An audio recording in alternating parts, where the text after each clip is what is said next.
கொண்டு அந்த நீல ஆடை உடுத்திய தேவதை சொன்னாள், ஏ பீஷ்மா, நான் அம்புகளின் தேவதை தான். இந்த பூலோகத்தில் நண்பர்களுக்கு என்று தனியாக அம்பு எடுத்து வைக்கப்படாத அம்பரா துணி எங்கே இருக்கிறது? இதுதான் உங்களுக்கான செய்தி.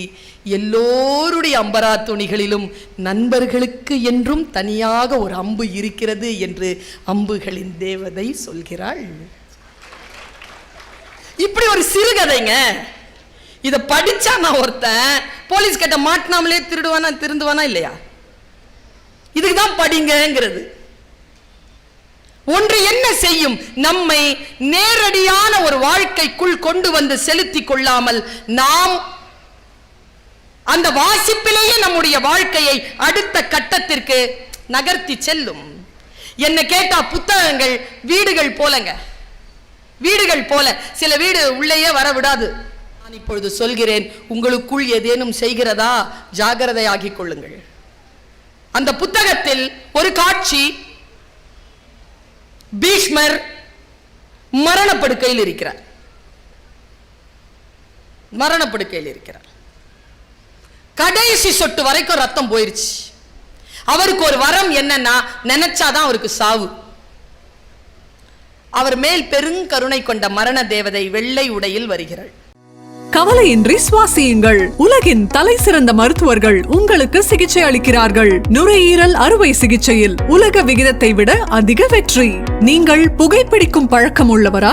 ஆண்டுக்கு ஒரு முறை லோ டோஸ் சிடி ஸ்கேனில் பரிசோதித்து உங்களையும் உங்கள் குடும்பத்தாரின் பாதுகாப்பை உறுதி செய்து கொள்ளுங்கள். ரூபாய் 5000 மதிப்புள்ள பரிசோதனை ரூபாய் 2500 மட்டுமே. தங்கம் மருத்துவமனை, நாமக்கல் மற்றும் கான்பூர். யார் வெட்கப்பட வேண்டியவர்கள்? சமூகத்தில் வெட்கப்பட வேண்டியவர்கள் யார்? ஏதானே? அவன் உங்களை ஏமாத்திட்டான், உங்களுக்கு புரிஞ்சு போச்சு, அவன் போயிட்டான். அவனுக்கு உங்கள் தேவை மீண்டும் வருகிறது. உங்கள் பலவீனம் அவனுக்கு தெரியும். அவன் மீண்டும் வருகிறான். மீண்டும் வந்து உங்களிடத்தில் நட்பு பாராட்டுகிறான். நீங்கள் மீண்டும் அவன் வலையில் விழுகிறீர்கள் என்றால் இப்பொழுது சொல்லுங்கள், யார் வெட்கப்பட வேண்டியவர்கள்? பி. இதுக்கு பேர் ஹூவரிங் என்று சொல்லித் தருகிறது எனக்கு புத்தகம். ஐ ஸ்டே அலர்ட். நான் அலர்ட் ஆகிறேன். ஒரு தந்தை தன் மகளுக்கு சொல்ல விரும்பியது இதுதானே புத்தகம் சொல்கிறது. ஒரு தாய் தன் மகனுக்கு சொல்வது இதுதானே புத்தகம் அது எனக்கு சொல்கிறது. நான் ஏமாறாமல் இருப்பது எப்படி என்று எனக்கு சொல்கிறது. நான் இப்பொழுது சமீபத்தில் சில விஷயங்களை மக்களுக்கு சொல்லிவிடவே வேண்டும் என்கின்ற துடிப்போடு இருக்கிறேன். சில விஷயங்களை சொல்கிறேன். ஜெயமோகன் என்கின்ற ஒரு எழுத்தாளர், அந்த எழுத்தாளரை சமீபத்தில் நான் என்னுடைய ஒரு இன்டர்வியூ ஒன்று எடுத்தேன். அவர் எழுதின அவருடைய எழுத்துக்களில், அவருடைய சித்தாந்தத்தில் நிறைய கேள்விகள் எனக்கு உண்டு. ஆனாலும் அவருடைய எழுத்துக்களை நான் வாசிக்கிறேன். நான் வாசித்தவள், வாசித்துக் கொண்டிருப்பவள். வடக்கு முகம்னு ஒரு புக் எழுதுறார் அவர். அதுல ஒரே ஒரு காட்சி, இது அவர் எழுதினாருங்கிறதுக்காக சொல்லல, நம் வாழ்க்கையில் ஏதேனும் உதவுகிறதா என்று மட்டும் பார்த்துக் கொள்ளுங்கள். புத்தகம் என்ன செய்யும் என்று சொன்னார்கள் இல்லையா? புத்தகம் என்ன செய்யும் என்பது நான் இப்பொழுது சொல்கிறேன். உங்களுக்குள் ஏதேனும் செய்கிறதா? ஜாகிரதையாகிக் கொள்ளுங்கள். அந்த புத்தகத்தில் ஒரு காட்சி, பீஷ்மர் மரணப்படுக்கையில் இருக்கிறார். மரணப்படுக்கையில் இருக்கிறார். கடைசி சொட்டு வரைக்கும் ரத்தம் போயிருச்சு. அவருக்கு ஒரு வரம் என்னன்னா, நினைச்சாதான் அவருக்கு சாவு. அவர் மேல் பெருங்கருணை கொண்ட மரண தேவதை வெள்ளை உடையில் வருகிறாள். அந்த கதையில யோ எல்லா ரத்தமும் போச்சுல்ல, கால் கை அசைக்க முடியாதுல்ல, இப்பவாவது வாய போலாம். அவர் சொல்றாரு, யார் நீ? நான் மரணங்களின் தேவதை. மரியாதையா போயிடு, எனக்கு கொஞ்சம் வேலை இருக்கு, முடிச்சுட்டு கூப்பிடுறான், போவா. இல்லை பீஷ்மா, உடம்பு வலிக்குது, தாங்கலை, உனக்கு உடம்பு வயசாயிடுச்சு, ரத்தம் எல்லாம் போயிருச்சு, இனி எழுந்திருக்கவே முடியாதபடிக்கு 1000 துளைகள். வாய சொல்றேன்ல, போ. நான் சொல்லும் போதும் இல்லைன்னா சபிச்சிருவேன். போயிட்டா. கண்ணை மூடி படுத்துட்டு இருக்கிறாரு. மறுபடியும் திறந்து பார்க்கிறார், ஏதோ ஒன்று அசைது.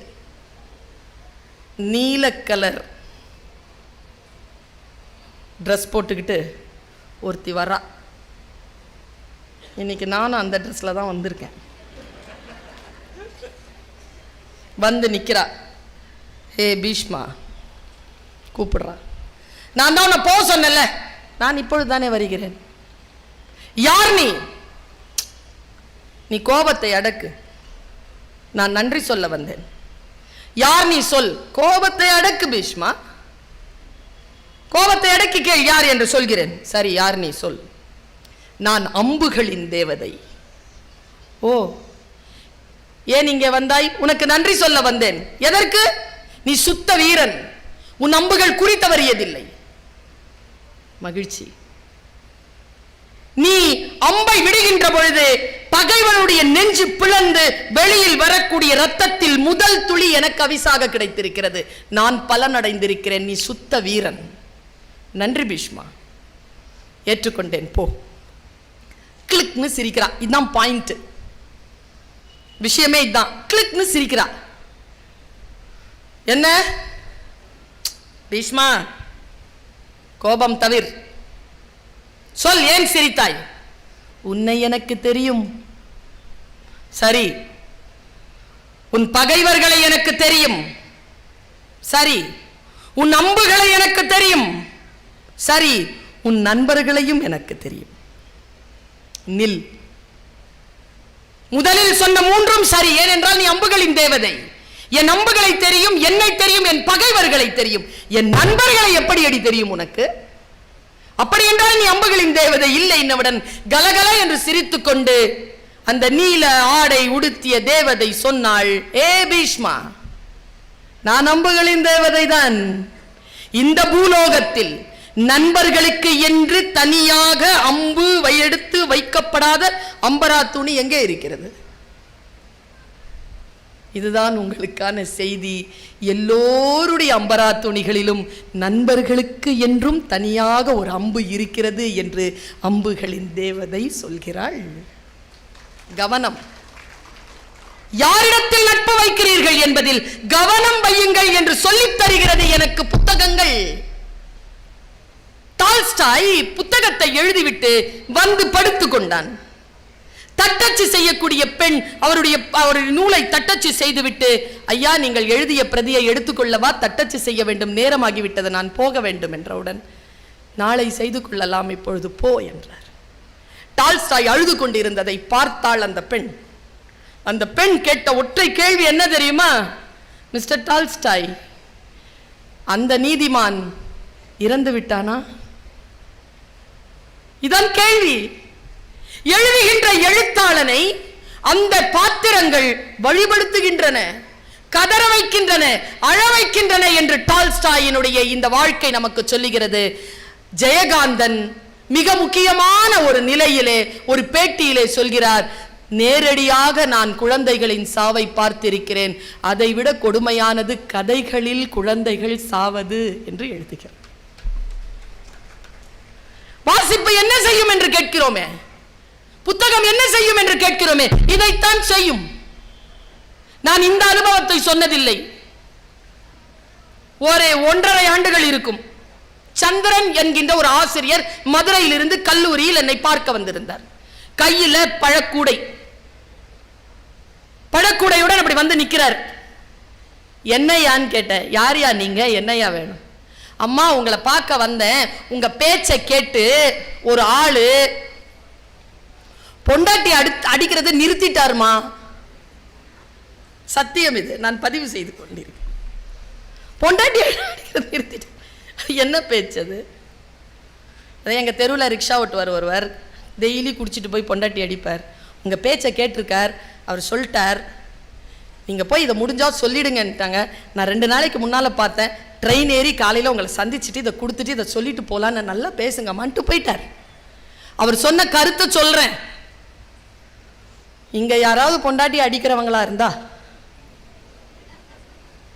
ஐயா ஒரு நாள் ஒரு மீட்டிங்ல சொல்லுச்சிங்க ஒரு அம்மா கிருஷ்ணகிரியில, இந்தா அந்த பேராசிரியர் இந்தா இவ்வளோ பேசுத, 65 வயசாச்சு எனக்கு, புருஷங்கிட்ட அடி வாங்காம இருக்கிறதுனா எப்படின்னு சொல்லு சொன்னுச்சுங்க. அந்த வலி இருக்குல்ல, அடி சின்ன வயசுல வாங்கலாங்க, ஒரு வயசுக்கு அப்புறம் வாங்குறது ரொம்ப வலிக்கோங்க. பெண்களுக்கு அது உண்டு. எவ்வளவு வலி அப்படிங்கிறதுக்காக இந்த கதையை சொல்றேன். ஒருத்தன் இருந்தான், டெய்லி குஷிட்டு வந்து கொண்டாட்டி அடிப்பான். அவன் ஒரு நாள் நைட் ஷோ பார்த்துட்டு சைக்கிளில் வரான். போலீஸ் பிடிச்சிருச்சு. கையில் அவங்ககிட்ட டிக்கெட் இல்லை. பொல்லேர்னு அடித்து ஸ்டேஷன் கூட்டு போயிடுச்சு. அடிச்சு நீ தானடா திருடா, நீ தானே அந்த வீட்டில் நீ தானே திருட, நீ தானே இந்த இல்லை சாமி நான் திருடல, நான் ஒன்றும் செய்யலை. இல்லையே, உன் மூஞ்சியை பார்த்தா அப்படி தெரியலையே, உன் கண்ணை ஐயா குடிச்சிட்டே ஐயா அவ்வளோதான் அவ, நீ தான்டா எழுது, கையெழுத்து போடுன்னு ஒரே சிரமம். அடிச்சு உடம்பெல்லாம் புடஞ்சு போச்சு. 4:30 மணி வரைக்கும் வச்சு அடிச்சிருக்கிறாங்க. அப்புறமா இவன் தேர மாட்டான்னு போடா அப்படின்ன உடனே உடஞ்ச சைக்கிளை உடச்சி கொடுத்துட்டாங்க.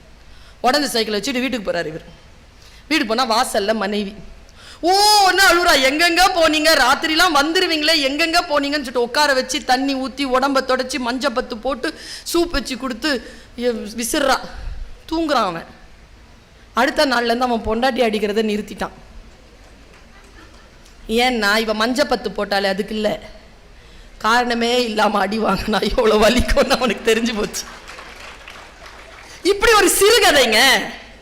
இதை படிச்சா நான் ஒருத்தன் போலீஸ் கிட்ட மாட்டினாமலே திருந்துவானா இல்லையா? இதுக்குதான் படிங்கிறது. ஒன்று என்ன செய்யும், நம்மை நேரடியான ஒரு வாழ்க்கைக்குள் கொண்டு வந்து செலுத்தி கொள்ளாமல் நாம் அந்த வாசிப்பிலேயே நம்முடைய வாழ்க்கையை அடுத்த கட்டத்திற்கு நகர்த்தி செல்லும். என்ன கேட்டா புத்தகங்கள் வீடுகள் போலங்க, வீடுகள் போல. சில வீடு உள்ளேயே வர விடாது, சில வீடுகள் வரவேற்பறை வரைக்கும் உள்ள வரவிடும். சில வீடுகளுக்குள்ள நீங்க தாராளமா தோட்டம் வரைக்கும் போலாம். திரும்ப திரும்ப வர சொல்லும் சில வீடுகள். சில வீடுகளை நீங்கள் திரும்பி கூட பார்க்க முடியாது, அதற்குள் மனிதர்களே இருக்க மாட்டார்கள். ஒருத்தன் வெளியில ஒரு வீடு இப்படி இருந்துச்சுங்க. வெளியில போகும்போது வீட்டை திறந்து போட்டு போறான். வீட்டுக்குள்ள வந்த உடனே கதவு பூட்டிக்கிறான். என்னடா பண்ற, நான் வீட்டுல இருக்கிற ஒரே சொத்து நான் தாங்கிறான். சில நூல்கள் அப்படிப்பட்டவை. ஒரு கூட்டத்தில் ஐயா உண்மையா தான் சொல்றேன், பேசி முடிச்சிட்டு புத்தக வெளியிட்டு விழா பேசி முடிச்சிட்டு சேரன் எக்ஸ்பிரஸ்க்கு போனேன். அப்போ 10 சேரன் எக்ஸ்பிரஸ் ஏறி உக்கார. ஒருத்தன் தேடிட்டு கோச்சுக்கு வந்துட்டான். மேடம் 75 ரூபா கொடுங்க. யாருப்பா நீ? இன்னைக்கு அந்த புத்தக வெளியீட்டு விழால. சரி, உங்க பேச்சை கேட்டேன். சரி, அந்த புக்கு வாங்கினேன். சரி, நீங்க பேசினது தான் நல்லா இருந்துச்சு, அந்த புக்ல ஒன்றும் இல்லை, 75 ரூபா கொடுங்கிறான். என்ன அனுபவம் இல்ல எனக்கு. இந்த நூல், இந்த வார்த்தை என்ன ஏதோ செய்கிறது. உங்களை அதை அப்படியே தான் செய்ய வேண்டும் என்ற கட்டாயம் கிடையாது. அதனால் உங்களுக்கான நூல்களை நீங்கள் தேடி போங்க. இந்த புத்தக கண்காட்சியில புத்தகம் வாங்குறது எப்படிங்கிற டெக்னிக்கை சொல்லித்தரேன். சில பேருக்கு தூக்கம் வரலன்னா டெக்னிக் இருக்கு, தெரியும்ல? என்ன டெக்னிக்? புத்தகம் 1 2 3 என்றது இல்லையா? இதெல்லாம் ஓல்டு ஜெனரேஷன். இப்போ நாங்கள் என்ன பண்ணுவோம்னா மல்லாக்கப்படுத்து புத்தகத்தை எடுத்து நெஞ்சில் வச்சுப்போம். ஏசினா 22 வைப்போம், ஃபேன்னா 3 வச்சுட்டு புரட்டிக்கிட்டே இருப்போம். 3 பேஜில் தூக்கம் வந்துடும். சில பேருக்கு ஸ்லீப்பிங் டோஸ் 10 பேஜஸ், சில பேருக்கு 15 பேஜஸ். அதுக்கு மேலே தாங்காது, அவ்வளவு ஹெவி டோஸ் இருக்கும். 15வது பக்கம் தாண்டின உடனே டப்புன்னு கொடு. அதே வார்த்தை சித்தர் தான் சொல்வார். எனக்கு அவர் ஆன்மா சாந்தி அடையட்டும். அவர் சொல்வார், நீ எந்த புத்தகத்தை புரட்டி புரட்டி படிக்கிறாயோ அது நல்ல புத்தகம் அல்ல. எந்த புத்தகம் படிக்கின்ற பொழுதெல்லாம் உன்னை புரட்டி புரட்டி போடுகிறதோ அதுதான் நல்ல புத்தகம். கடையனுக்கும் கடை தேற்றம் என்கின்ற ஒற்றை நூல் மோகன்தாஸை காந்தி ஆக்கியது இல்லையா? தாய் என்கின்ற ஒரு நூல். திருமணத்திற்கு முன்னால் தோன்றலின் தோன்றாமை நன்று.